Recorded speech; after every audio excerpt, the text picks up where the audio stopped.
Quero trazer uma informação que foi divulgada inicialmente pelo jornal O Globo. E essas informações revelam que até a liquidação do Banco Master, o Daniel Vorcaro gastava cerca de R$400 mil uma vez por semana para manter a influência e a simpatia. Todas as terças-feiras, o banqueiro custeava festas em um bar na Alameda Lorena, na região dos Jardins, aqui em São Paulo, em que misturava os seus convidados com uma seleção de mulheres contratadas a dedo para esses eventos, para esses encontros.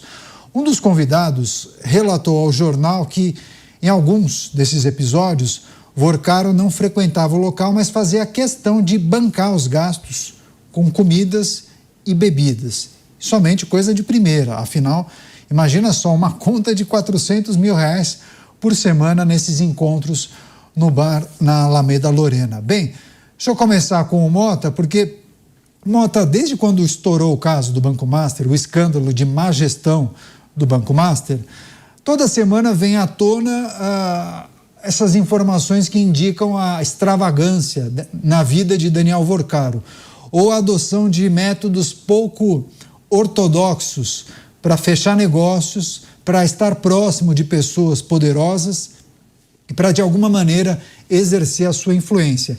E aí, mais uma notícia, né? Ele bancava em encontros semanais em um bar na Alameda Lorena, que é uma região bem nobre aqui de São Paulo, com contas que variavam ou fechavam algo em torno de R$400 mil por semana. E com figuras importantes, figurões da política, do empresariado, sempre regado a bebidas e comidas de primeira e com moças muito bem apresentadas. Lembrem do que eu falei quando a gente começou a discutir esse escândalo e vieram as notícias de que os celulares tinham sido apreendidos. Eu disse, esses detalhes picantes vão acabar ocupando a maior parte da discussão. A gente vai esquecer o essencial. É preciso perguntar o que há de novo nessas histórias do Banco Master. O que esse banqueiro fazia, que já não era feito no Brasil há décadas, muitas décadas.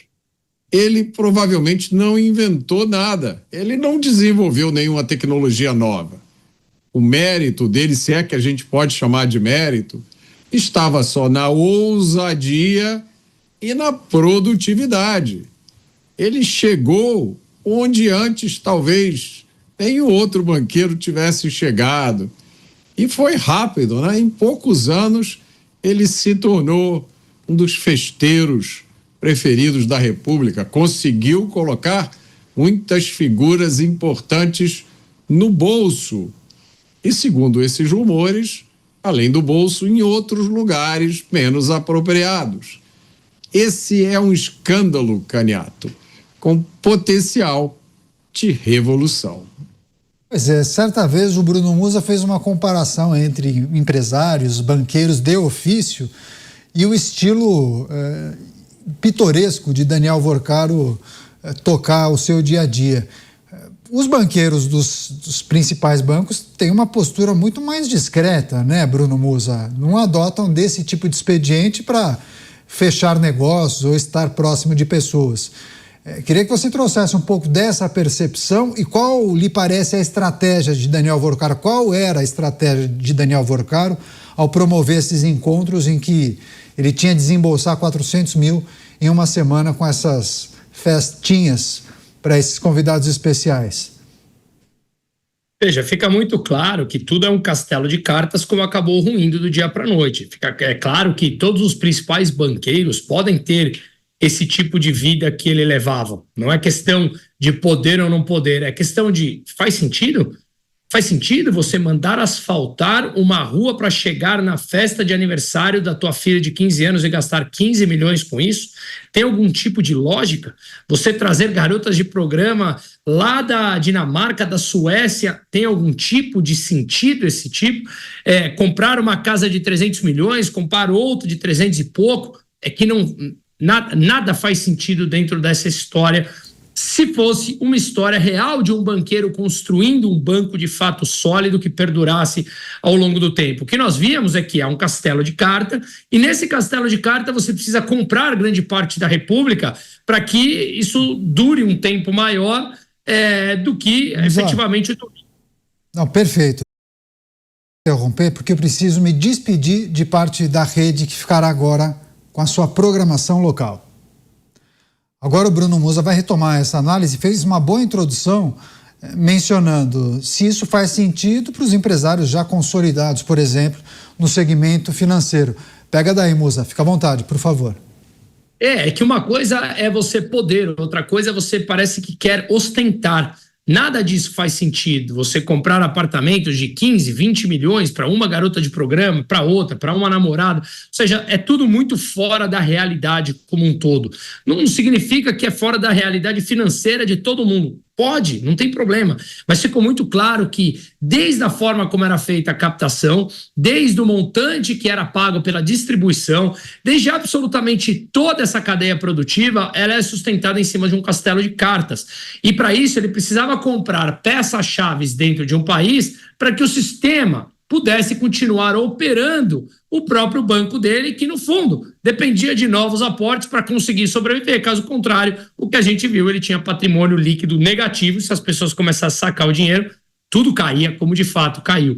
Então, essas festinhas nada mais eram do que arquiteturas para manter os principais pontos, não importa o espectro político e ideológico, dentro de uma camada de debaixo da minha asa, comprado todo mundo, para que pudesse manter essa falsidade rodando. No meu entender, Caniato, ele passou muito do ponto. Talvez se ele tivesse voado dentro do radar e não tivesse mantido esse estilo de vida anababesco, talvez ele durasse um pouco tempo a mais. Não digo que perdurasse, porque a verdade sempre aparece, ainda mais quando você precisa de novas captações para sustentar o pagamento ali dentro dessa máquina carregada de corrupção. Poderia durar um pouco a mais, mas, de fato, eu acho que ele se enrolou na própria convicção de que ali ele tinha comprado todo mundo, que ele era realmente invencível.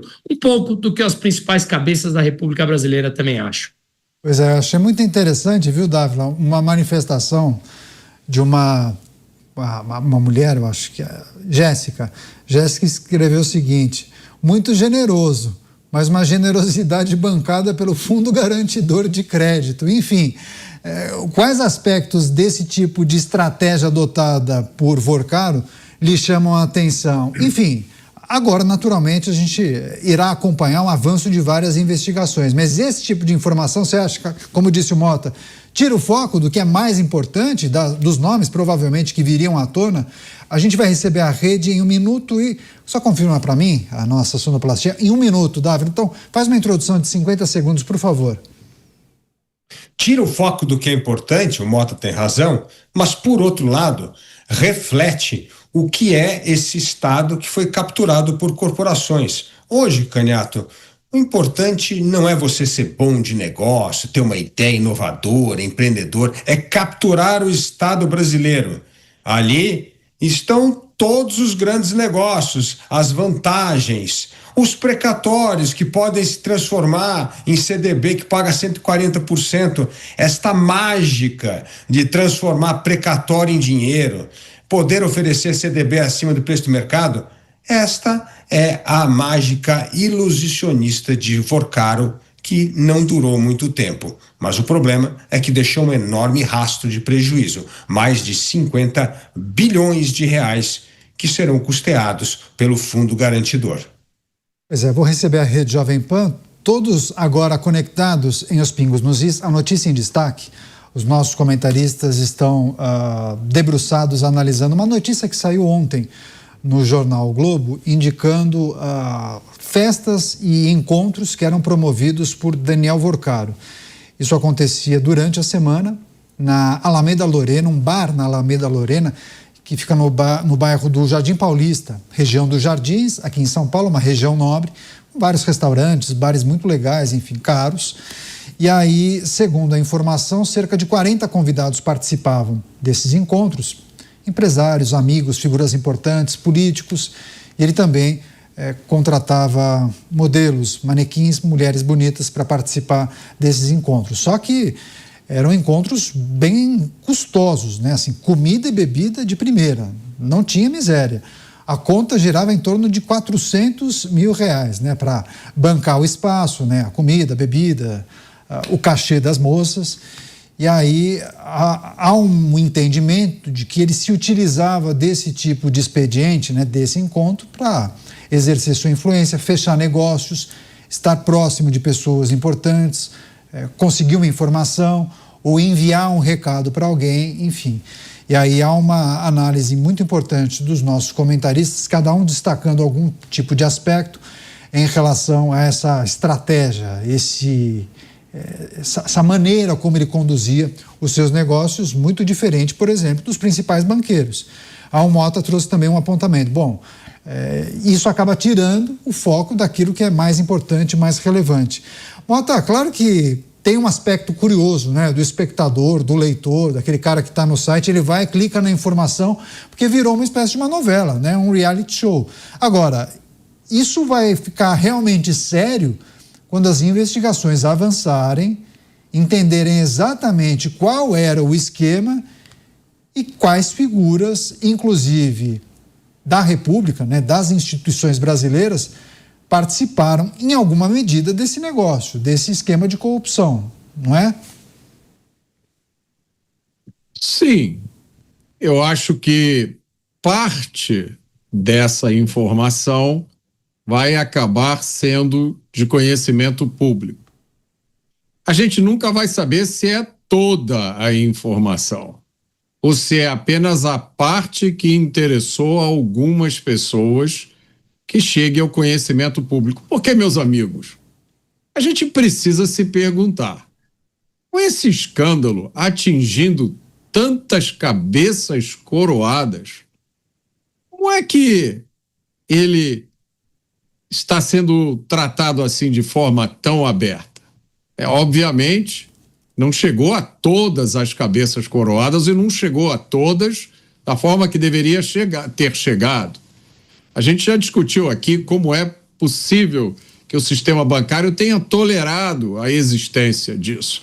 E uma das respostas às quais a gente chegou, uma das possíveis respostas é possível que o sistema bancário tenha reclamado e essas reclamações tenham caído em ouvidos surdos, não estavam interessadas em ouvir sobre o que estava acontecendo. Então, por que agora, com essas informações divulgadas, isso produziria alguma consequência, a não ser ocupar a nossa mente, a nossa indignação durante meses, e daqui a pouco surge outra coisa, e isso tudo desaparece? Eu volto àquela velha questão da insegurança jurídica. Eu volto às decisões que nós já vimos muitas vezes aqui, que anulam delações, que anulam evidências, que anulam investigações. E se a gente prestar atenção nesta novela do Banco Master, em coisas inusitadas, coisas estranhas, muitas delas levantam a suspeita de que estão acontecendo justamente para que daqui a 6 meses, ou 1 ano, ou 2 anos, algum dos envolvidos consigam a decisão judicial dizendo, olha, está vendo aquilo que aconteceu lá atrás? Não poderia ter acontecido, então está tudo anulado. É uma coisa muito confusa, Caniata. Eu continuo com a dificuldade enorme de acreditar que isso está sendo encaminhado para que o assunto seja resolvido e os envolvidos sejam punidos. Eu acho que esse caso está sendo voluntariamente e involuntariamente transformado em espetáculo. Nós estamos esquecendo das partes fundamentais, estamos focando em coisas que não são essenciais. E digo mais, vão surgir ainda muitos outros detalhes picantes, sobre os quais a gente vai falar.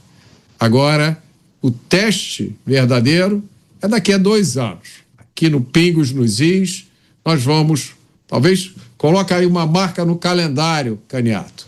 Dia 2 de março de 2028. A gente vai abrir o programa perguntando, E o Banco Master, pessoal? Quantos banqueiros foram presos? Quantas autoridades sofreram impeachment?